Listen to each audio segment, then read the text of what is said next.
Yo, this is Teresa Weatherspoon, better known as Teaspoon, and you're watching Real Fans, Real Talk. Live from the can. Vibe you can. This is Real Fans, Real Talk. Real fans, real talk. We as real as you thought. Real fans.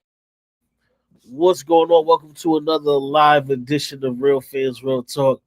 We started a little later, so we was like, you know what? We here early. We just vibing, you know what I'm saying? We're going to start early for y'all, give y'all a little overtime on the show. We missed y'all, especially since last week we took off. Weather, you know how sometimes it be in them snow in them areas, sometimes messing with the internet. But we are officially back. Whole lot to get into. We still gonna talk about that Super Bowl, the halftime show, and all of that. All-Star Weekend is amongst us right now, and some big things going on in boxing. We might invite y'all to come to the Barclays Center with us in a month. But before we get into all that, let me introduce my co-host, my brother Eric Sanchez, aka Legend in Two Games. What's going on, man? Hold on, to Eric Freeze. Hold on, we're gonna get Eric back in just a second because now we have technical difficulties. He will be back though. Just give it a second. That's probably the little remnants of that snowstorm in DC. But we're gonna get Eric back as soon as we can. Can you hear me? Here we go. Here we go. What's going on? Man. We've Eric been Sanchez, aka Legend in Two Games. man, I'm telling you, man, the weather's been playing a fact out here. We had the snowstorm last week. We're about to get another snowstorm in a couple days, and then the wind has been crazy today. So just bear with me, y'all. I appreciate y'all patience. But yeah, we got to get to it, Trip. Like I said, we're a little early today because we want to give the people an opportunity. Like I said, since we normally go into overtime, we're a little early so that way we can get right to the NBA All-Star Weekend and the game later tonight. Facts. Let's do it. Let me start. So you want to do All-Star Weekend first? Yeah, you saw the breaking news just came out? No, what happened? LeBron is sitting out tonight. Oh wow. Damn, that's crazy. So that's crazy because why he did that on the day of the game? Yeah, I don't know. It says he's dealing with a foot injury, a foot and ankle injury. Okay, well, I ain't mad at that. But I mean, obviously he didn't know. He probably was going to try to try to see if he could go. But it would have been nice if he knew a little earlier, so that we could have had somebody else, you know what I'm saying, take that spot on the roster. Yeah, shout out to Tyson. He just posted it, and I saw the alert. And it's a little crazy. I'm gonna post Tyson's comment right there. It's crazy that it's crazy that the news would break right now because they could have obviously brought a replacement in. Maybe he said this on Thursday or Friday. They could have flown in a replacement. So to say this an hour and a half before tip-off, the conspiracy theorist in me is wondering, like, is there more to this? Now that because I don't think there's ever been a moment where we've had a guy right before tip-off say, I'm not playing in the All-Star game. Yeah. I don't know. We'll see. But hopefully it's something minor. He'll be good right after the All-Star break. But we'll see what's the deal with that. All right, let me scroll back up to the top. Then let's start with yesterday's events. Let me go back to Tyson. What up, Tyson? Thoughts on last night's dunk contest? And I always wonder why LeBron never did the contest. I know one year he said he was going to be in it the next year and never did. I don't know why LeBron never did it because most likely LeBron would have won if he did the dunk contest just based off of the dunks he used to do in like warm-ups and stuff before practice and a lot of stuff he's done inside of games as well. Because, for the most part, he would have probably got it. But he didn't do it. It's over with now. The career is pretty much done. And then like he gonna do it now. So it is what it is. Obviously it's way too late in the career. Bron has always been very calculated throughout his career. This is one of those I think that he was too cautious and too calculated about. He should have just done it and had fun with it, whether he won or not. Granted, as you mentioned, he probably would have won, but he chose to play it safe and he never did it. So in terms of yesterday, I saw the highlights. I didn't watch it live. I haven't been interested in the dunk contest in several years. Shout out to Mac McClung, though, for winning his third straight. And also, I saw in a post where he's actually earned more money in the dunk contest than he's actually earned in his playing career in the G League. So, shout out to him for but shout out to him for finding a way. You know what I'm saying? You got to get to the bag one way or another, and he found a way to get to the bag in a productive way. You know what I'm saying? And now this becomes his niche now because he can walk around and say, I'm the only three-peat champion. And, that'll become his calling card as his playing days over, because we know, it is what it is in terms of his playing career. He's never going to be an elite level NBA player. He'd be lucky to stick around on a roster. He's been a G leaguer most of his career. So this is who he's going to be. He's going to be a specialty dunk guy who his highlights will live on YouTube, and he'll continue to find endorsements and make money that way. Yeah, because I mean, listen, he can always get a check doing dunk shows and different things like that. It's kind of like, if you remember the Bernie Mac movie, Mr. 3000, when we had a 3000, you know what I'm saying? It was like, all right, that was his little step. So now it's like, yeah, that's Mr. Three-peat right there, 3-time dunk champion, back to back. Only person in NBA history to ever do that. So yeah, he'll be able to always hang his hat on that and probably get a check for some time based off of that. So shout out to him. Yes, to Hoopballer Scoop. Yes, I'm hurt that Bron is out. Very much so. I need to see my guy. I mean, he already got the most points in All-Star game history anyway. So we good even if he took this one off. But I would have liked to see Bron out there. But you know what? We get to see the younger guys. I mean, somebody else is going to get a little bit more minutes. So we'll get to see J, D Book, you know what I'm saying? Like these cats, Anthony Edwards, so it should be fun. And it's a new format again. So I am interested in seeing how that will play out. But yeah, as far as the dunk contest goes, I don't even at this point, I don't even know if there's a way to really improve it, because the problem is now, because of the internet and social media, we know, the consumer knows, that the best dunkers on the planet aren't in the NBA. So we're never going to see the dunks that we'll see, from a Maxwell Pierce or one of these other guys that we've had in the dunk contests, over the past couple of years, because the best dunkers aren't in the NBA. Look, Mac McClung is not even in the NBA. Technically, he's in the G League. You know what I mean? And he's the best dunker in the NBA is someone who's in the G League. So it would be hard to really improve upon the dunk contest. It's tough because I don't know how much more creative guys got to get. I mean, we seeing guys jump over cars. They're dunking on 11-foot rims. They're doing all types of different things. So I don't know what more creativity can be brought to that stage, unless you include some type of like true legitimate versus format where they're dunking at the same time and they're not able to see what the other person is doing, or maybe add some sort of clock where it's like, a certain amount of dunks within a certain amount of time. I think the in-game element is what makes the dunk really great, though. Some of the best dunks I've ever seen in my life are all in-game dunks over a defender or some sort of creativity midair while a defender's trying to block your shot, as opposed to an open rim. And that's the other part of it. These guys, we can see the highlights on YouTube, but when you're watching it live, sometimes these guys need 2 and 3 chances to make one dunk, and that takes away from the moment and the energy as well. Exactly. Yep, you're absolutely right. Tyson said, is Vince Carter's 2000 performance the best of all time still? It's definitely the most iconic. But we've seen some performances too. Zach LaVine had a couple that were really incredible. But I think that was always going to be the most iconic, though, because at some point we get a lot of the dunks, they're recycled, even though they may be done a couple tweaks here and there, but it's still based off of dunks that we've seen before.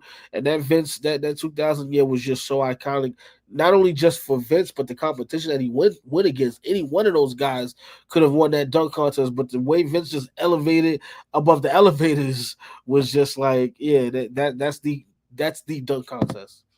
I think, in my opinion, it wasn't just his performance; it was the other 2 guys that pushed him to that level, because Tracy McGrady was amazing in that dunk contest, and so was Steve Francis. And that's the only one I could think of where it was 3 guys really pushing each other to, the extremes of, you better have a great dunk in your catalog.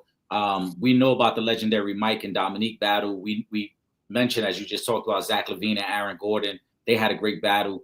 Dwight and Nate Robinson had a great battle. But to hear of 3 guys, if you go back on YouTube and watch those 3 guys dunk and the things they were doing, any other year, Steve Francis probably wins the dunk contest, or McGrady wins the dunk contest. But that's how great Vince was in that performance. So to me, it is the greatest dunk contest performance and competition. That's what I'm saying. Shout out to Cliff. What's good, bro? We see you out there. DC now. He a DC rapper now. He left Brooklyn. Yo, all my New Yorkers is heading to DC. What's up, man? Like I'm gonna have to get a home DC with is it. home. DC is it, man. DC. Yes, sir. Let me see. Hold on. Let me throw Curry's. He said to both you cats. Remember when we was all younger? We used to get excited for All-Star Weekend and the game was competitive. When did it take a turn after Kobe retired? I mean, I don't know if it might have been even before he retired because the All-Star Weekend kind of been on a down tick for some time now. We've been complaining about the dunk contest for years.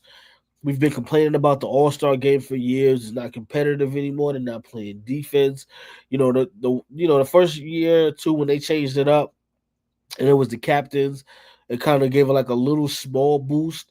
But, you know, we spoke about this in the past, and I said I think the only way to, at this point, really get the All-Star game to be more competitive is if you change it to where it's like what MLB does, whereas the winner of the All-Star game has home field in the World Series. So you'd have to have it where the winner of the All-Star game has home court advantage in the NBA Finals. That's probably the only way that you're really going to make that game any more competitive because guys don't really be caring. Yeah, I'm hoping tonight's format brings a little bit more excitement because it's kind of a winner stays on the court type setting, right? You know, elimination, and then also it's a 4-man. So the court was already open anyway, but now it'll be more like up and down with one less player on each side on the court. But I think there's a combination of reasons why I think All-Star Weekend has lost some of its luster.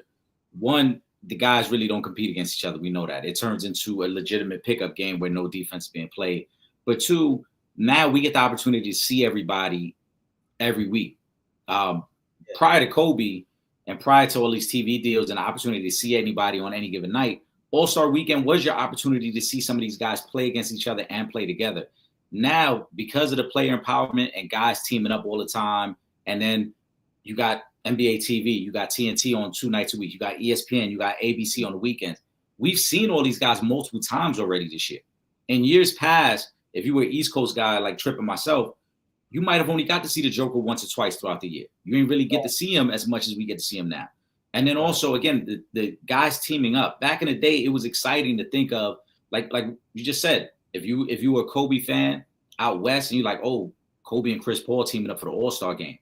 You know, now we get to see that for the first time. If you're an East Coast guy, you know, now you getting to see Vince team up with, you know, let's say T-Mac again after T-Mac was in his prime, or Penny Hardaway, you know, before the injuries, obviously, things like that.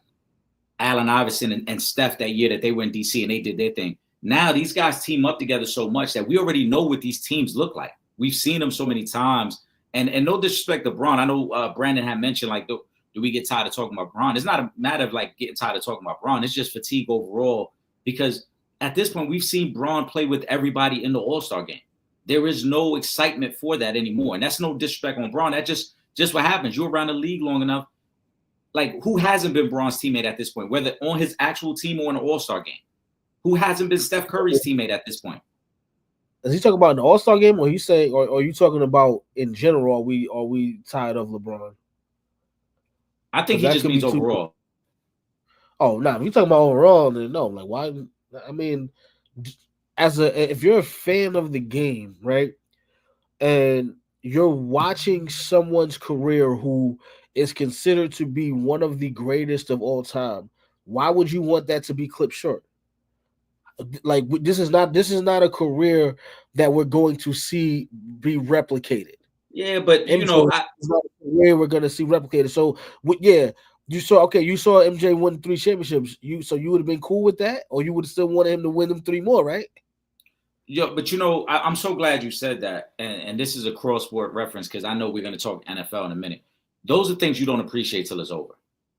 To be honest, we're never going to appreciate in the moment. We're going to, like, right now, everybody had Chiefs fatigue. Everybody was ready to see the Chiefs lose, right? Looking back on it, years from now, we're going to appreciate, like, man, that was crazy that they were able to get to 5 Super Bowls in 7 years. They won 3 of them. and Mahomes and those guys had a great run. Now, that's if they never get back. If they get back, then that's a different conversation. But it's the same thing with Brady and the Patriots. In the moment, I don't think people appreciated how great Brady and the Patriots were. Now that it's over and people look back and really look at what Brady accomplished, people have more appreciation for it. And the same thing with Mike. When Mike was winning the three-peats, yeah, we thought he was the best player at the time, and we probably, even then, we're probably saying he's the greatest player ever. But I don't think we appreciated how difficult it was to win 2 3-peats. Now that we've seen some time go by and other players have struggled to do that, we see like, man, that's something amazing. And I think the same thing's going to happen with Braun. We got fatigue of Braun right now because we're still in the midst of it, and we're kind of ready for him to move on and let somebody else have the limelight. But 5 years from now, when he's no longer playing, we'll probably look back and be like, yo, you know, them Braun years was great. Yeah, well, I mean, the problem is there's always new LeBron fans. There's always new Steph Curry fans. There's always new Kevin Durant fans. Like when I'm in these schools, these kids are talking about LeBron James the way I was talking about LeBron James 10 years ago, but they're still talking about LeBron James like that.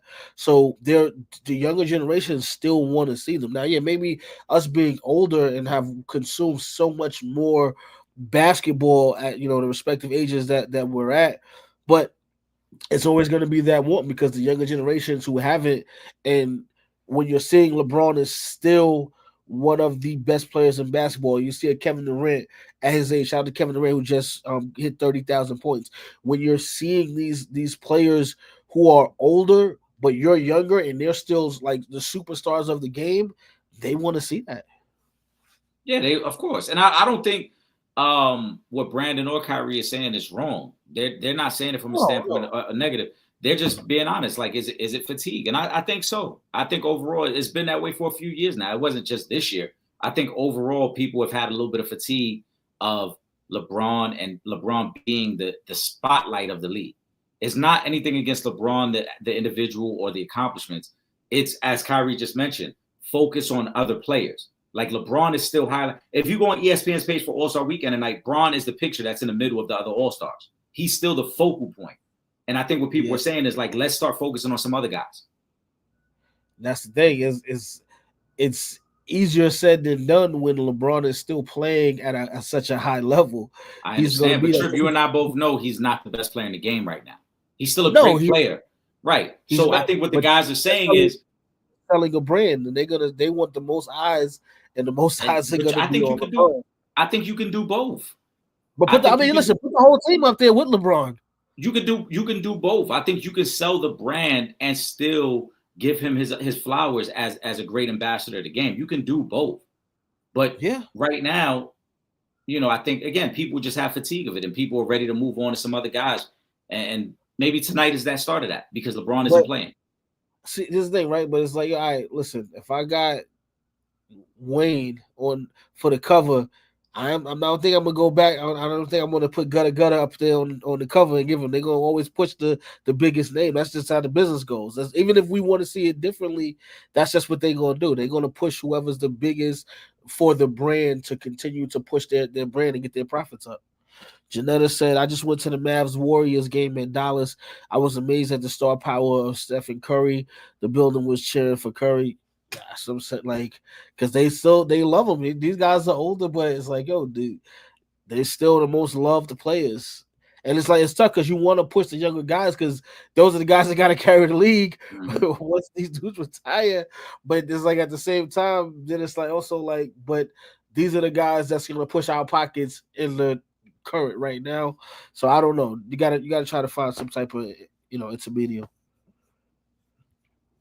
Let me see. Hold on. Let me go to, because I see we had a couple of comments. Oh, let me go to this one real quick. How long can Mac McClung be a rising star? Rising star of what? I'm saying he's a dunk contest champion, but I think this is pretty much it for him. Because is he like? Does anybody interested in seeing him a fourth time now do the dunk contest? Like, I think it's like, yo, all right, you got the 3P. It's like, all right, cool, we rock with you. You could probably, you know, get your checks off of that, you know, moving forward. But I don't know if his success can grow any higher than it is right now. Like, this is unless he improves his game so much when he signs on with an NBA team, then you know what I'm saying, maybe. You know what I'm saying? Listen, I would love for that to be the case because I'm always for people, improving and being successful and growing their brand. But I just don't see outside of that happening his rising star grow any bigger than what it is right now. Yeah, I want to know rising star of what? Mac McClung is a great dunker, but he's been in the G League his entire career. The 4 years or 5 years he's been in the NBA, he's been in the G League. He's had very little playing time in the NBA. He's not a rising star. He's a novelty. He's a guy who can dunk a basketball at a high level with some great creativity. And I respect that. And as I mentioned to start the show, he's found his niche to get to the bag and create a lane for himself that now will embrace endorsements and sponsorship. And he'll be able to do this, for however long his knees and his legs allow him to do it. But he ain't no rising star. Mike McClung is 26 years old. He's the same age as Jason Tatum and Trae Young. And we look at them guys as veterans in the NBA. So if Mac McClung ain't found his niche in the NBA at this point, I don't know if he's ever going to really find his niche in the NBA. This is his niche. This is his lane. He's a great dunker. And thankfully, he's been able to make a lot of money doing it. Like I said, by winning the 3 contests, he's won over $300,000 and just being able to dunk a basketball with great creativity. Yeah, I think he was in the Rising Stars game, wasn't it, McClung? But even with that, that's still if you're not even in the league participating in these events, but when we see I'm trying to think when he was in a Rising Star, because the Rising Star game is what used to be the freshmen versus remember the rookies versus sophomore game. That was probably his rookie year. Then if he was, right. I think he was because this is technically his 3rd year, so he wouldn't have been. This is his 3rd year in a dunk contest. He graduated from Georgetown. He graduated from Georgetown back in like 2000. No, not in 2000. Bro, he's 26 years old. No, but he didn't graduate from Georgetown in 2000. Hold on. Let me look it up. Maybe 22. That's way too far back, bro. 2001. He graduated from Mac McClung. Nah, he's not that old. He's 26 years old, Trip. Nah, hold on. That's in 2021. Sorry, 2021. Okay, that's what I was saying. 2021. I'm bugging out for a second. Yeah, I'm bugging out for a second. 2021, he graduated Georgetown. Like, hold on, brother. Math ain't math right now. Yeah. That's what I'm saying. I'm sorry, and it was he left Georgetown. He went to Texas Tech for that 1 year. So he left Texas Tech in 2021. Word.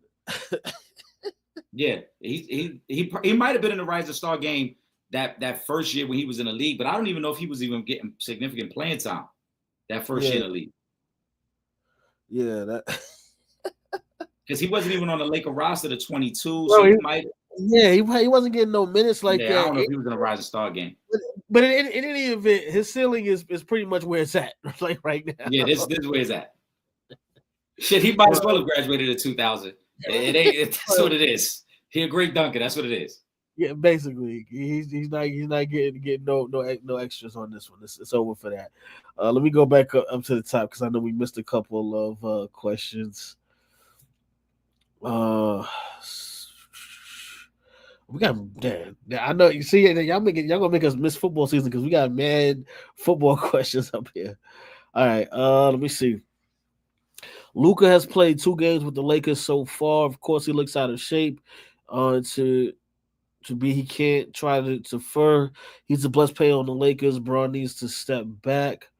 I mean, he looks like somebody who's coming back over injury. He got to still get himself back to where he was.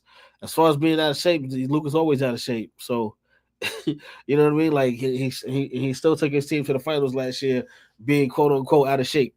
So, yeah. You know what I'm saying? Like the Lakers are actually playing pretty good right now. They've been, even before the trade, they were playing pretty good. So at this point, it's just a kind of a wait and see thing with them, how they're gonna gel on the court together. If they can work out together, we'll see. The first game in Utah, they played back to back, I believe, for the first two. They won one, they lost one. Luka looked all right. 3-pointer, wasn't that, but he's not the best of 3-point shooters anyway. He just shoots them at a high volume. But again, Luka's one of the best players on the planet. Like, I think this team will have success no matter what, with those two guys on the court. But again, it's something that we have to wait and see. And Luka's only been back 2 games, so give him a month. Let's see what happens. Luka, I mean, yeah, he's still getting in game shape, and I'm okay with that. It don't matter. Luka's never gonna look the part per se. He's never gonna look the way some of these other guys look. The game is the game. It is what it is. And as far as Bron taking a step back, I think I know last week we didn't talk about it, but the week before we did. I think this is a long-term move for the Lakers. So Bron ultimately is going to take a step back, whether he wants to or whether they just decide not to re-sign him. Bron is not part of their future plans. And so in the short term, if this works, the Lakers would love it. If they have success, the Lakers will enjoy that success. But long-term, LeBron is not part of those plans, and this is Luka's show. So LeBron taking a step back, that's going to ultimately happen anyway.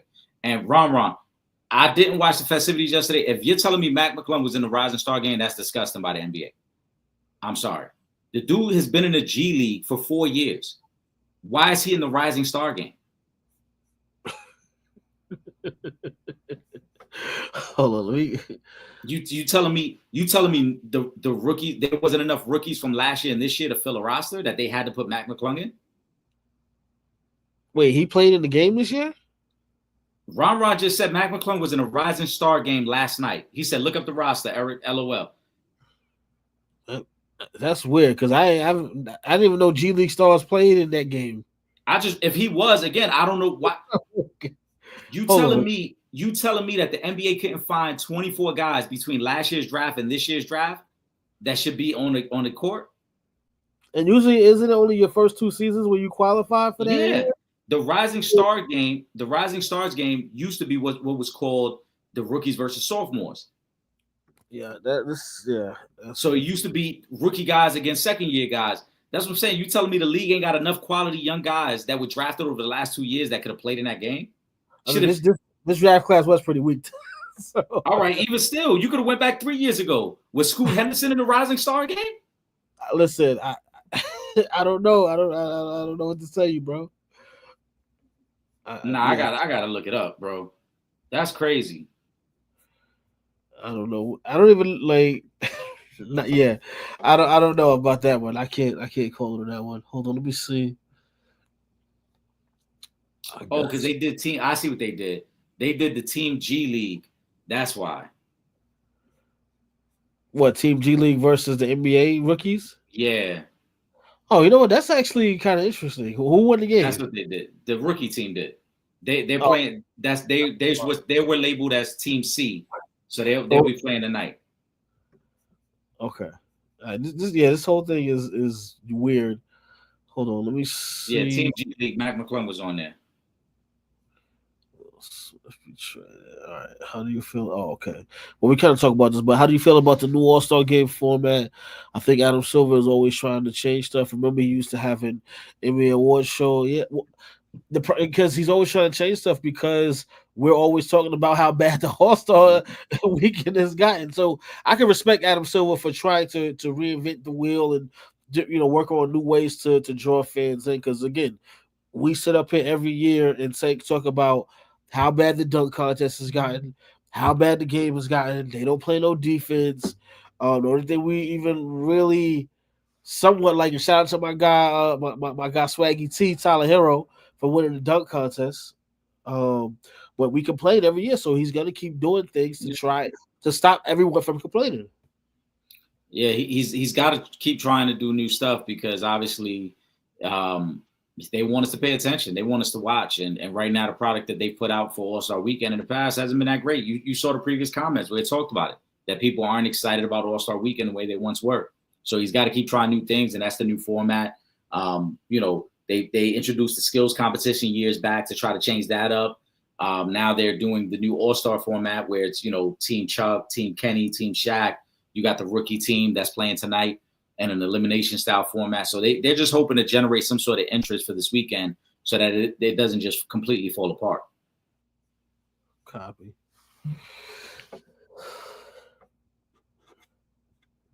Appreciate the love. My cousin checking in. Appreciate the love, cuz. All right, let me go back to this next comment here. Hold on, because I seen somebody had.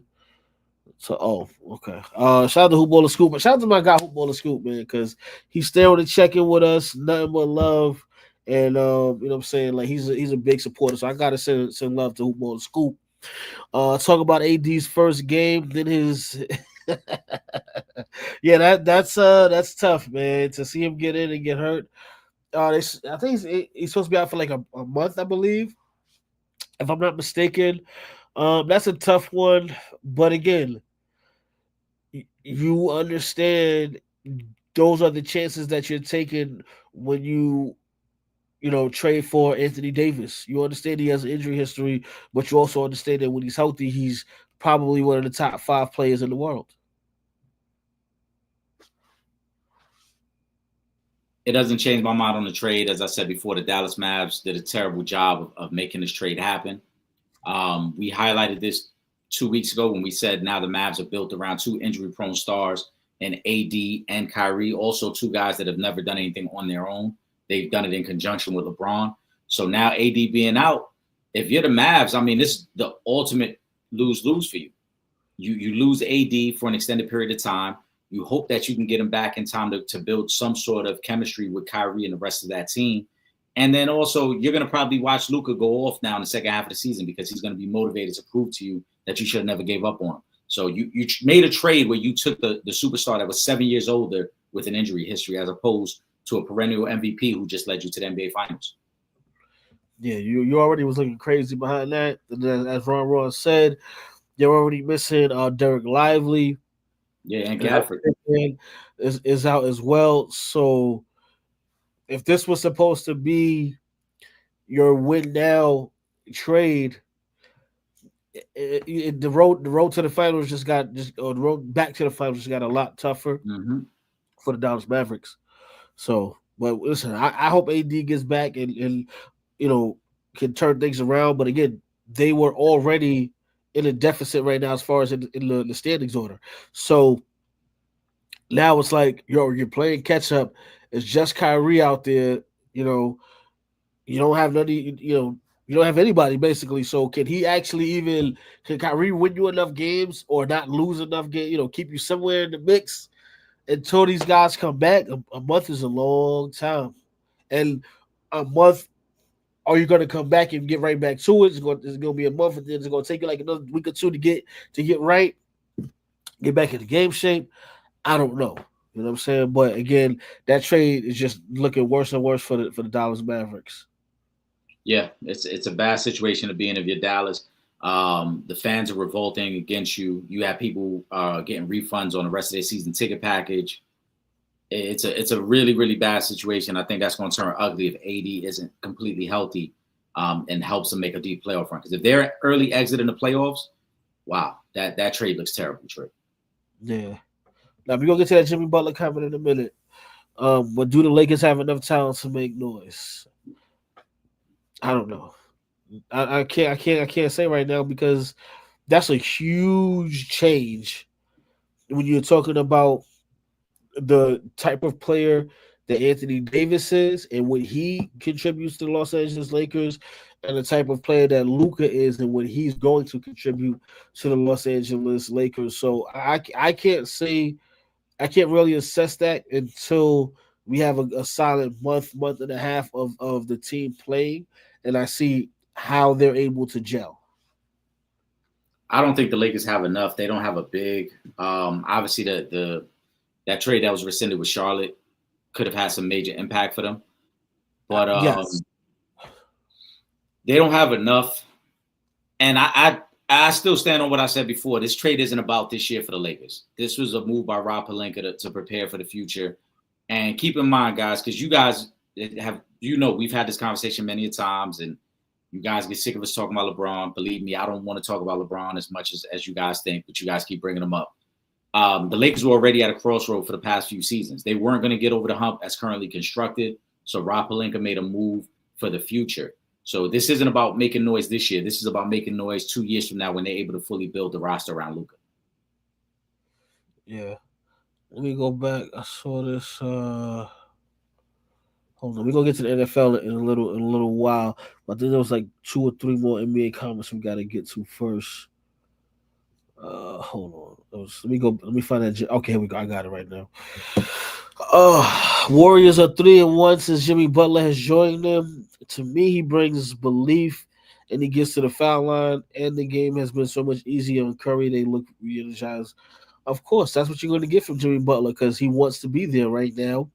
Not only does he want to be there, he wants to prove to Miami. He wants to issue on them for the all the shit that went down the last couple of weeks. Same way he wanted to issue on Minnesota, he wanted to issue on Philly. So he's motivated, and when you put a dog, somebody that's motivated like that, with a superstar, the best shooter that ever lived on God's green earth, and Steph Curry, you got another wild boy and Draymond Green there. You got some young cats fill out this roster. They got some other shooters out there. Yeah, you can kind of turn things up. At the end of the day, you know what I'm saying? Jimmy Butler is still a superstar, man. He done took his teams to 2 finals and led, you know what I'm saying? Like, he is one of them ones. And when you put him alongside of a team like this, they're gonna thrive. And you're gonna see like the standings, they're going to continue to rise and the standards as long as everybody stays healthy. Yeah, Jimmy's motivated. He got somewhat of what he wanted because they restructured a deal for him there. So he got his bag as well. And I think it's a great fit because Jimmy works really well in the mid-range and he's great at cutting to the basket. We know Draymond as a point forward operating from the top is great at finding guys cutting and setting screens. So Jimmy's going to work well with them. And I think this is going to be really great for them late in games and that half-court execution, because now you just can't focus on Steph. Jimmy in one-on-one matchups can work the low post, again, work the mid-range, cut the baseline, and get to the basket. So he gives them different options now that you have to account for on defense. And I think it's going to help Steph get some more open looks as well, because teams won't be able, when they see him coming off that pin down, they won't just be able to blitz him. They got to respect the fact that Jimmy is cutting to the basket and working in that paint area. So Jimmy's going to be a great addition for them, and I'm interested to see how they continue to gel as the season goes on. Yeah. All right. Hold on. Let me just check this. The comment just came out. Yeah. I agree, Ron. They still do. Of course. But Jimmy Butler will definitely get them through the regular season and get them a playoff spot. Jimmy, let's call it what it is. Jimmy's an upgrade over Wiggins. Oh, absolutely. Wiggins, they needed Wiggins to be their second best player, and they upgraded that by getting Jimmy Butler. So it's a great upgrade, and they didn't have to give up Kuminga in the trade. Exactly. We go back up. NFL Super Bowl is behind us now. The season is over. I haven't even opened up my FanDuel account in a little while now. This is the longest I've gone without checking my FanDuel account in a couple of months now. So, it's that time. Miguel, shout out to Miguel first in the chat. Did we see Travis Kelce's last game? I don't know. But I think we've seen, if it's not his last game, I believe he'll be taking a back seat in the offense. I don't think it'll be his last game. I think he'll be back. It's very rare that guys go out in this manner, especially in the NFL. Most guys kind of play until there's nothing left. So I expect him to play. Next year, he's still due about $17 million, I believe, for next season.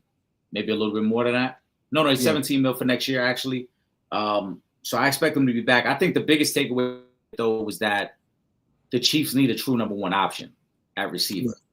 And whether that's Rashee Rice coming back, because Rashee Rice was having a great year before he got injured, or whether that's the Chiefs going out and finding a number one, because obviously I know there's some receivers that are talking about they want to be traded.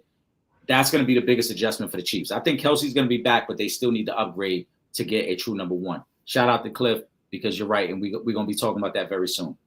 Yes, Cliff Congratulations to you, to Jess, to my cousin Jonathan, my other bro Jonathan. Congratulations to all you Eagles fans. Whatever you won it, you got it. Congratulations. Okay, I said it. I came on the air. We're live. If you want to screen record me, I said it. It's gonna go up on the site and everything as well. There. Are you happy now? I said it. Anything else? Okay. We good? Are we good, you guys? Are we good? All right. Are we good? Can we move on now? Okay, good. Now, Cliff is one of the Eagles fans that I don't have an issue with because you know what I'm saying. Like, Cliff is a true Eagles fan. yeah, you know what I'm saying. So that's why for him, I will definitely do that. You know what I'm saying. That's my brother right there. So big shout out to you, Cliff. Congratulations, man. Well deserved. All right, let me go back up here. Brandon Chambers, Eagles offseason outlook after Super Bowl win. My outlook is they can get right back to the Super Bowl.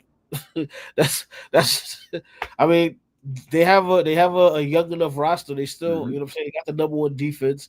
Jalen Hurts is, you know what I'm saying, is only going to continue to get better. As long as Saquon stays healthy, they got both their top receivers locked in right now. Goddard is a damn good tight end. They have the potential to get right back to it. That's their offseason outlook. They can get right back to the Super Bowl. Yeah, barring injury, the Eagles are going to be in the mix again next year. Their core is all locked up in terms of contracts. They're all still young. Howard Roseman has done a great job drafting. You saw the defensive line, how they dominated that game. That's really homegrown talent, draft picks right there. Young cornerbacks that they drafted last year. We praised the Chiefs the last couple of years for being able to win with a young defense. The Eagles just did the same thing. They were able to win a Super Bowl with a young defense. So now the sky's the limit. And barring an injury or barring some sort of infighting, we know A.J. Brown and Jalen Hurts kind of had their back and forth earlier this year. That's really the only two things that can sabotage their future. As long as they stay on the same page, as long as they don't get injured, the Eagles will be in the mix, I would say, for the next 4 to 5 years, potentially winning Super Bowls. Now, I'm not saying they're going to win every year, but they'll be in the mix. Yeah, I agree. Hold on, let me come back up to okay, here we go. Miguel says, will Deebo Samuel be traded? I know the 49ers gave him permission to seek a trade.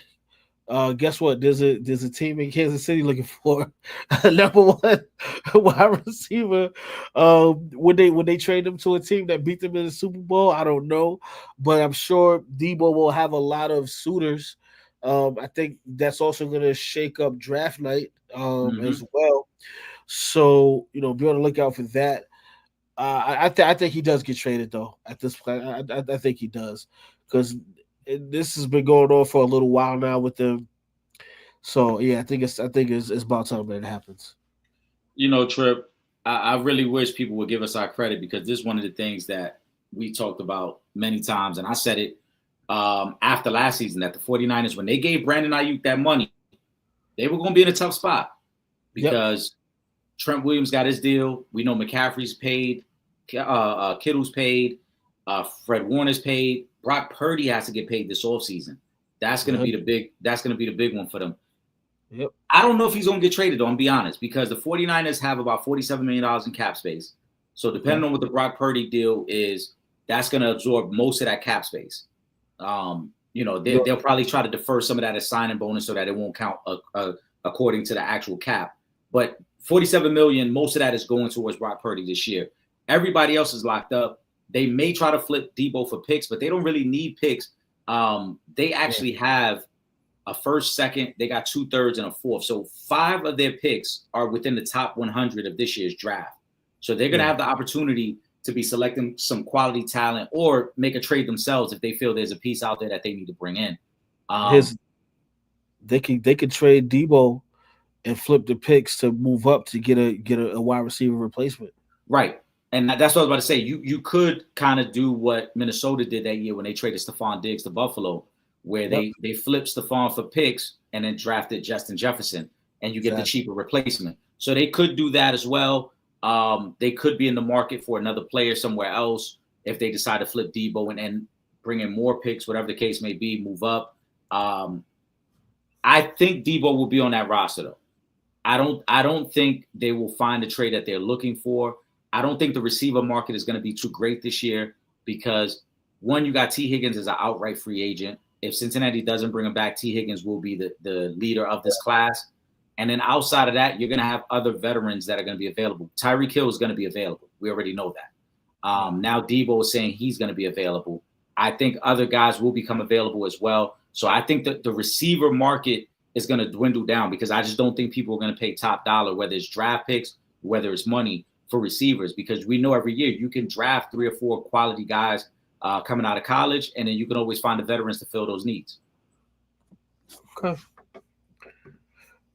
Let me see what else we got up. Okay. We go to my main man, Ron Charles. What's good, brother? Is the loss all on Patrick? Chances Patrick never wins a Super Bowl. That I don't even know that second part. I don't even know why you put that up there. Like that's just disrespectful.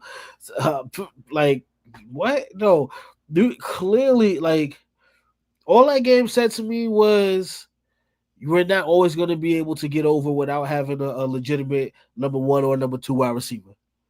That's it. That's all that game said to me was the Kansas City Chiefs will not always be able to get over having your best wide receiver really only kind of being a number 3. That's all it said to me. Because anything like, you know what I mean? Like if the injuries still too, them losing weapons, but you know, again, there's a couple of wide receivers that's going to make themselves available next season. One of them is someone that is very familiar with Kansas City. Mm-hmm. So that's all I saw. He'll be back. I don't think much of the loss should fall on Patrick Mahomes. Now, he wasn't good in that game, but I think we should be giving more credit to Philly and their defensive line and the game plan that Vic Fangio had. From early on in the game, it was apparent that Eagles weren't going to blitz. They were going to sit in coverage with their back 7, and they were going to allow their front 4 to try to create the pressure and dominate. And once they saw they were able to do that, Patrick Mahomes is in trouble because he didn't have a receiver who could get open. And you look back at some of those throws, Mahomes is throwing in the coverage all the time. There isn't a guy who's getting separation. There's not one highlight you could find of a receiver who's just running wide open down the field. Everybody was covered on every play. So this is more about the Eagles defense and Vic Fangio and the game plan. Styles make fights, and the Eagles have a style that was perfect for the Kansas City Chiefs. Buffalo Bills couldn't do it because Buffalo couldn't get that type of pressure. The Ravens last year couldn't do it because they can't get that type of pressure. The Eagles can get that type of pressure without having a blitz. So that's the first part of that. The chances of him never winning another Super Bowl, I mean, if I had to put a percentage on it, I would say maybe 10%. But at 28, 29 years old, Patrick Mahomes, we expect him to be in the league for another 10 years. As long as he's healthy, he's going to always be a top 5 quarterback in the league. And if you got a top 5 quarterback, you always got a chance. And keep in mind, after Brady won his 3rd Super Bowl against the Eagles, he had gone 10 years before he got back to the Super Bowl. So we'd love to talk about all the rings and the Super Bowl appearances, but he had gone about 10 years in between Super Bowl appearances. So there's a good chance maybe Mahomes doesn't get back for a few years, but I doubt that he will just go without ever getting back to the Super Bowl. Patrick Mahomes will be back in the Super Bowl at some point. Can't hear you, Trip. If the Chiefs get Debo Samuel, if the Chiefs get Tyreek Hill, if the Chiefs get a couple of guys, there's a good chance they're going to be right back in the Super Bowl next year. Well, I mean, not only that, yeah, I mean, I think also keep in mind what we saw this past free agency, right? We saw the impact that Saquon and Derrick Henry had on their teams. So imagine if the Chiefs could have gotten one of those type runners. Somebody who could have taken the pressure off Patrick Mahomes and you didn't have to throw the ball 35 times a game. Because you saw in the playoffs, Pacheco wasn't the same. Kareem Hunt wasn't the same. They couldn't run the ball. The Eagles knew that. The Eagles were not worried about their running game at all. So there's, like you said, if they add a Debo, if they add a running back, yeah, the Chiefs could be right back in the mix again. And I'm willing to bet anybody in the chat, anybody watching, if we had to put money down on who comes out of the AFC next year, you're probably still feeling comfortable about the Chiefs coming out of the AFC again. Yes. There's no quarterback. Right. There's no quarterback and there's no team that's more accomplished coming out of the AFC than the Kansas City Chiefs. They've proven it. Again, 7 straight years they've either been to the Super Bowl or played in the AFC Championship game. No other team has been that consistent. So who would you put your money on to come out of the AFC? Yeah. That's what it is. We're going right back to my main man, Patrick Mahomes. Cliff says, why does the goalpost keep moving when it comes to Jalen Hurts? He outplayed Mahomes the last two Super Bowls and is beating the other top QBs in the league. Put some respect on this QB. I mean, he won a Super Bowl, Super Bowl MVP, and he had a hell of a performance because, you know, the Kansas City Chiefs took Saquon Barkley out of that game. Like we saw leading up to the Super Bowl, Saquon Barkley carried that franchise the last maybe 10 weeks of the season. That's what we saw. The Super Bowl, Jalen Hurts won that game for the Philadelphia Eagles. Give that man his respect. But I think the problem is that people, you know, which is crazy because people are still judging you based off of what you're doing in the regular season also because they're going to say, oh, well, he doesn't have any All-Pros. He doesn't have any MVPs. What he does have is wins, 2 Super Bowl appearances, 1 Super Bowl victory, 1 Super Bowl MVP. Get that man his respect. Yeah, Cliff, the reason the goalpost keeps moving is because a lot of these so-called experts don't want to admit when they're wrong. And because they had a perspective on Jalen Hurts early on in his career that they don't want to budge off of now. They're still grading him based off of how they viewed him coming out of college. The man as a quarterback has evolved. He is not the same player he was when he came out of college. He's not the same player he was the first time he led the Eagles to the playoffs when they lost to Tampa Bay and Tom Brady. He has gotten better as a quarterback. And as Trip mentioned, for most of the season, it was about Saquon. But when the moment was the biggest, pause, and they needed Jalen Hurts to play well, he did. Played Commanders game in the NFC Championship game, and he played great in the Super Bowl. And the Chiefs tried different things. The Chiefs tried the blitz. They tried different coverages. It didn't matter. Outside of that one interception he threw early in the game, he was flawless pretty much the whole game. He ran when he needed to run. He made all the throws he needed to make. And I think Jalen Hurts has really elevated himself and his game to a different level. That early in the season, yeah, you could have said, oh, maybe he's a middle-of-the-pack quarterback. But I think after this recent playoff run, there's no doubt he's probably – I wouldn't put him in the same class as Mahomes. And I do think Josh Allen is a better quarterback than Jalen Hurts. But I think Jalen Hurts is probably that tier right beneath those guys. And I had the same conversation with your cousin Jonathan because he had posted something on Facebook where he tagged me in and I said, yeah, I think Jalen Hurts is right beneath them. I wouldn't put him ahead of Mahomes. I wouldn't put him ahead of Allen. I think that next class, Jalen Hurts, Joe Burrow, Lamar Jackson, that's like the next 3 guys after Mahomes and Allen. And that's not disrespectful to Jalen Hurts at all. I think he's an elite quarterback. He's proven that. And like you said, he's beaten all the top quarterbacks. He played great in both his Super Bowls. I don't know if I would say he outplayed Mahomes the first one because he had the major mistake, the fumble, the strip fumble that allowed the Chiefs to get back in the game. And Mahomes had the drive at the end of the game, had 2 drives at the end of that game to come back. But overall, Jalen Hurts has been great in the playoffs, and he has his marquee moment now. Now he can say, I'm a Super Bowl champion. And a lot of maybe other analysts want to put above him. You can't because they don't have championships.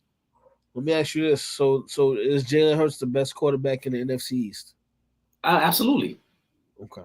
Absolutely. I mean, who's his nearest competition? Jaden Daniels? Yeah. I mean, he's better than Jaden Daniels. Okay. If Trip, let's be real. If you were starting a franchise today, who are you taking? I might take Jaden Daniels. No way. You can. You can. Just based off because he just won the Super Bowl. So no, it's not even that. Even if they had lost the Super Bowl, Jalen Hurts would have been a guy who has taken his team. He's taken his team to the Super Bowl 2 times. Jaden Daniels has had what Jaden Daniels did was special this year. But who's to say Jaden Daniels doesn't come back next year and struggles the way CJ Stroud did after his rookie year? Yes, you absolutely could. That's why I would much rather take the proven player in Jalen Hurts because at least I know what even before Saquon, he took him to the Super Bowl. Saquon, and I'm so glad that there's that clip of Jalen Hurts. It speaks to the leadership of Jalen Hurts where he's talking to Saquon. He goes, "You were the difference," because even Jalen Hurts understands. Yeah, we were a good team, but Saquon made us great, and Saquon put him in a position to then now not only win a Super Bowl, but now you could possibly be great for the next 3, 4, 5 years. So that's what changes things there. Jalen was able to express that as a leader, but I would still take Jalen Hurts over Jaden Daniels right now. Let me ask you this: now, if they're both coming out of college, you taking Jalen Hurts over Jaden Daniels? No, if they both coming out of college, I think Jaden Daniels was more accomplished than Jalen Hurts was, because coming out of college, we know that the lasting image was Jalen Hurts getting pulled out of the national championship game. Yeah, that's true. Yeah, Jalen Hurts does have a national championship too, though. But Right. Well, listen. But I think And shit, they might be age, because isn't Jaden Daniels like 24, 25 years old? he is older. Yeah, because he's still 5 years in college. Yeah. Right. Yeah, I guess I think I have him. I would say that Jalen Hurts is in the top 7 right now in quarterbacks. But I gotta figure out exactly where. But I would say I don't think I would put him past 7 though. You're saying you wouldn't put Jalen Hurts top 7? No, I'm saying I mean I wouldn't put him anything further back than 7. I think that's the farthest back I would go. Yeah, I have him. I think who's the quarterbacks without a doubt you would put above Jalen Hurts? Okay, Patrick Mahomes, Lamar Jackson, Joe Burrow, Josh Allen, I believe are the 4 quarterbacks that I will put ahead of him. Then I got why do you have Lamar above him? Because Lamar's a 2-time MVP. Like you gotta give him his respect. He's the man. I'm not disrespecting him. I just want to. Yeah. So in a playoff game, you trust Lamar more than you trust Jalen Hurts? With the same exact teams, yes. If Jalen Hurts has a better overall team, then that would change things. But if you're giving him the same exact things and just saying take this quarterback or this quarterback, I would take Lamar Jackson over Jalen Hurts. I feel like what the Ravens had this year was very similar to what the Eagles had. They didn't have the number 1 defense. I mean, only one team can have the number 1 defense, though. Yeah, but they didn't have the number 2 defense either. All right, I still think Lamar had an All-Pro running back. He had a Pro Bowl receiver, and he has a Pro Bowl caliber tight end. Mark Andrews, this was a down year compared to what he's done in the past. But going into the playoffs, I think talent for talent, Ravens were pretty close to what the Eagles had. Yeah, I don't think there's like a big discrepancy between the Ravens' talent and the Eagles' talent. When you talk about the receiving corps, there is. So Zay Flowers. It's not AJ Brown. No, he's not AJ Brown. He's probably closer to Devontae Smith, but he's not AJ. Right? They don't. All right. Exactly. So that's the one position. But I think overall they're pretty close. I agree with the other 3 guys. I think in terms of being a quarterback, old Mark Andrews, what we used to, then I would probably say it would be a little closer. But because that's not the Mark Andrews we saw this season, I would give the edge to Jalen Hurts as far as definitely at the receiving corps, because Goddard, as would cancel out this Mark Andrews, right? But when you talk about those receivers, AJ Brown is clearly ahead of everybody on both teams' receiving corps. Fair. And then you kind of toss the coin to whether you feel like it's Devontae Smith or Zay Flowers next. I just feel like Lamar's got to do more in the playoffs before I put Lamar over Jalen Hurts. And some of that may be recency bias, but we've seen Lamar in playoffs as a favorite lose at home. He's lost at least 3 times at home as the favorite in the playoffs. Jalen Hurts has been to 2 Super Bowls. Even like I said, even if we want to take away, he won this year. Even if they had lost, he's been to 2 Super Bowls. Lamar has been to 1 AFC championship. Even if he had lost both, because I still take Joe Burrow over Lamar, and Joe Burrow didn't win his Super Bowl. Yeah, and I think Joe Burrow's a better quarterback than Jalen Hurts, and Joe Burrow didn't win his Super Bowl. I just think the only 3 quarterbacks that you could definitively say are better than Jalen Hurts are Mahomes, Allen, and Burrow. Outside of that, you could make a legitimate debate for Jalen Hurts because. Well, how do you say it's Allen? Because he hasn't been to a Super Bowl either.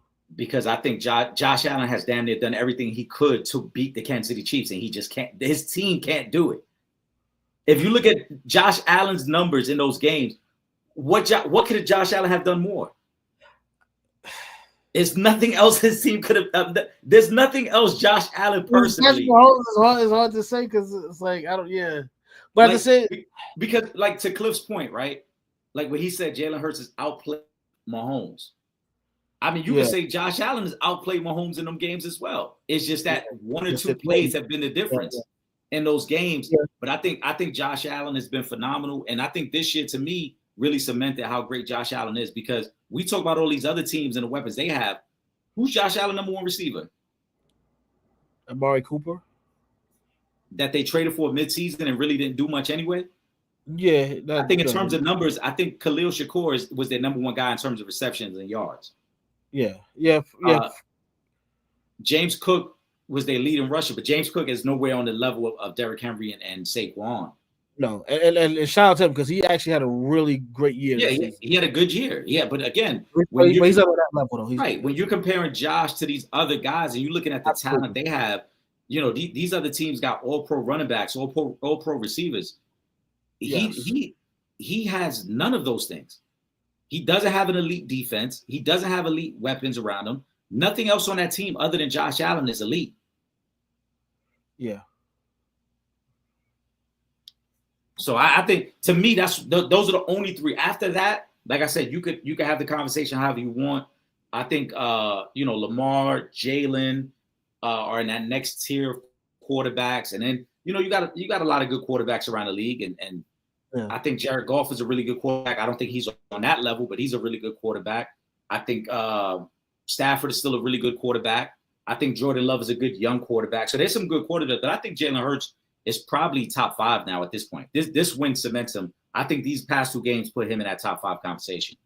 One thing I will say, whether you have Jalen Hurts over Lamar Jackson, you got Lamar Jackson ahead of Jalen Hurts in the rankings, is that Dak Prescott is not even nowhere to be mentioned. No. So I just want to put that out there from right now because I know he said some things he probably shouldn't have said and make some comparisons. So I just want to let him know he's not there yet. For a long time, cocaine was circulating in the Cowboys locker room, and I'm starting to feel that it's starting to circulate again. Like it's probably the remnants because sometimes they say it could get into the wall.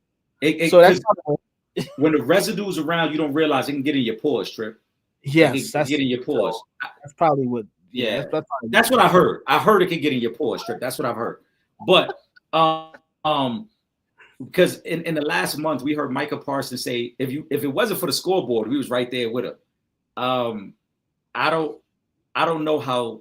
Clearly, he needs to stop podcasting already, though, because he needs to be focused on the field. I thought keeping score is the way we judge who wins the games. I didn't know that we could take the score. Oh, Eric, you're making things up now. It's not how we do things. I didn't know we could take the score away and then judge who won or who was the better team. But according to Micah, if you take the scoreboard away, we right there with. And then Dak really said we're right there. We feel we're right there with them. I don't understand that because this year, I mean, even if we don't want to talk about Jalen Hurts' Super Bowl run a couple years ago, this year alone, Jalen Hurts got more playoff wins than Dak Prescott has in his career. Yeah. So we don't even have to count the run from a couple years ago. He already has more. Exactly. Let me throw up Janetta's comment. Shout out to Janetta Johnson, her other comment up here. Repping for the ladies. UConn beat South Carolina today, almost about 30. Then the WNBA will be bringing the Cleveland Rockers back in 2028. Shout out to the ladies, man. We support the WNBA, especially the WNBA champion New York Liberty. Shout out to those beautiful women that play over at the Barclays Center in Brooklyn, where myself and Eric will be taking our challenge back to in about a month. Shout out to our guys over at the Barclays Center, man. They be on time and they know for certain things what we gonna want to go to. So they already put the call into us. I didn't even have to call them; they put the call into us. So big shout out to the Barclays Center family. But yeah, Tank is back in effect and it's going down in March. We're gonna be in the building. So if y'all trying to watch some good boxing, y'all might want to pull up, man. We come holler at us. You know what I'm saying? Get some pictures with us or something, some video, get an Instagram post, come rock out with us at the fight because we definitely gonna be in the building for that one. There's a fight that is going to be coming up before that fight happens on the 22nd, which is going down in Saudi Arabia. That's also a title fight. That's Beterbiev and Bivol, and that's going to be for the light heavyweight championship, undisputed light heavyweight championship. So that's going to be a big fight as well. But ain't no fighting like a Brooklyn fight, and that Tank versus Lamar Roach Jr. is going to go down, and we are going to be in the building watching some boxing. We love boxing. We stay at the Barclays Center for the boxing fights. That's a fact. And last time we were there was a historic night, and might be an infamous night as well with everything that happened afterwards. So let's see what March 1st brings. Yeah, definitely looking forward to that. Those guys are supposed to be on the same card coming up, actually, too, because that the night you're talking about is the Ryan Davis and the Henry and Devin Haney fight. That obviously we all know what happened by now, but supposedly those guys are supposed to be fighting on the same card. Yeah, Rider Season has put out a promo. They in negotiations. They haven't locked down the venue, but the talk is that in May they're going to be hosting an event in New York, either going to be the Barclays or the Garden, with the headliner being Ryan Garcia against Raleigh Romero, and then Devin Haney's also. It's going to be like a co-main event.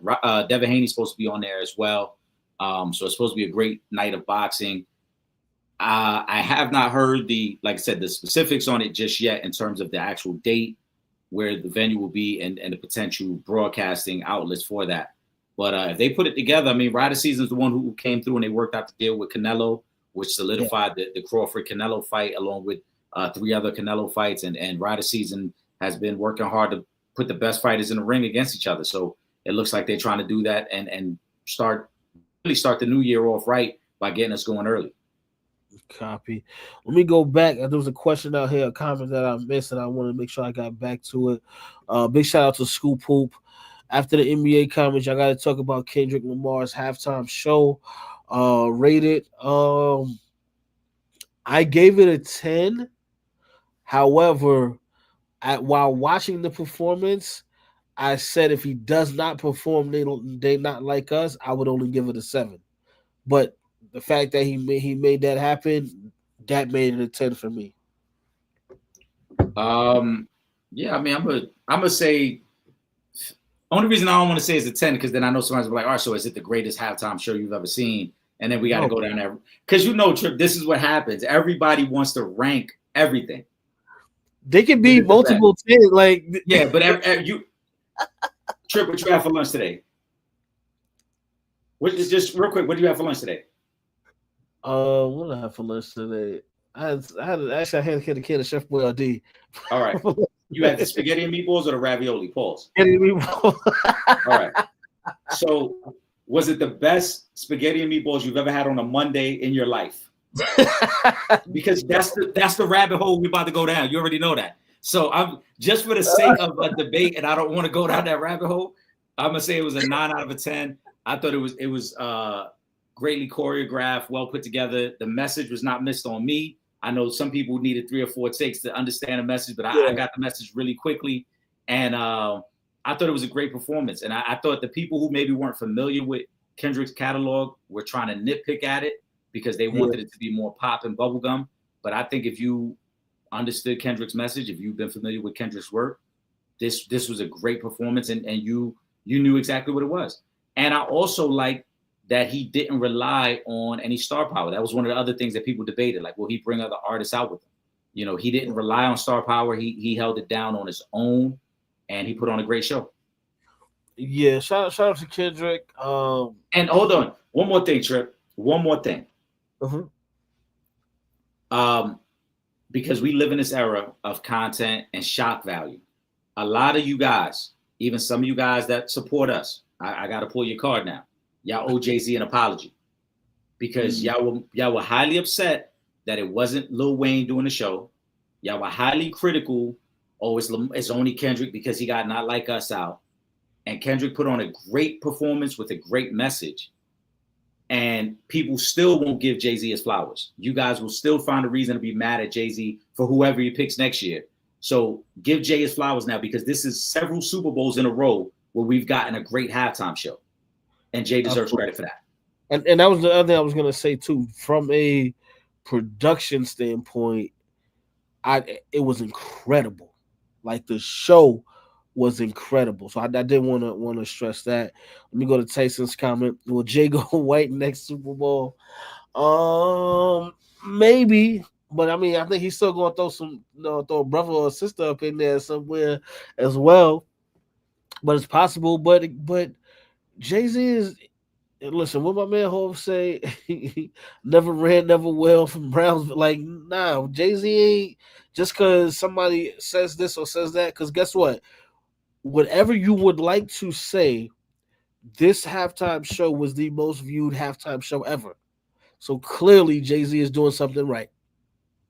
So I don't see him changing the formula just for a couple of naysayers. Oh, and for all the clowns out there that in the clown section that was talking crazy and tried to disrespect on a different type of level, because there was this, I'm not even gonna say his name, but there's one white actor who has some Wild Bill-ish to say about our music and our culture that I wasn't feeling. Like, y'all know what y'all could do, man. Go straight to the Franks, man. It is what it is. It's a lot of goofies, bro. It's a lot of goofies out there with opinions, and this is what makes the internet sometimes a horrible place, because everybody doesn't deserve a platform. Everybody's opinion shouldn't be heard. I relate it back to when we was in school, and we know certain people were kept in certain classrooms, some smaller classrooms. Yeah, we wasn't all meant to mingle together for a reason, because your opinion should never mesh with my opinions over here. We shouldn't even interact in that way. So will Jay go white next Super Bowl? Possibly. Keep in mind when they announced Kendrick, it was after Not Like Us was out, and Kendrick had the biggest song of 2024. So it's very possible Jay will wait and see what the landscape of music is and who has the hottest track. In terms of like a regional act, I mean, outside of like Too Short or E40, I don't think there's a Bay Area artist that has enough of a following that would be worthy of a Super Bowl act. And I don't think Short or E40 would get the Super Bowl nod anyway, because as we talked about before, it's a business, and we got, when I say we, I mean just in general, sponsorships. You know what? They may let Too Short come through because that's the anthem, for the Eagles. Like, maybe they might actually let Too Short do it. Maybe, right? But I think Jay will wait. Jay will wait probably until at least the NFL season starts in September to announce who they're going to go with, because he'll give us some time to see who has the biggest buzz in music at the time. Exactly. Oh, shout out to Beyonce too, getting that Grammy finally for album of the year. Tyson says Drake's new album. Did y'all like it?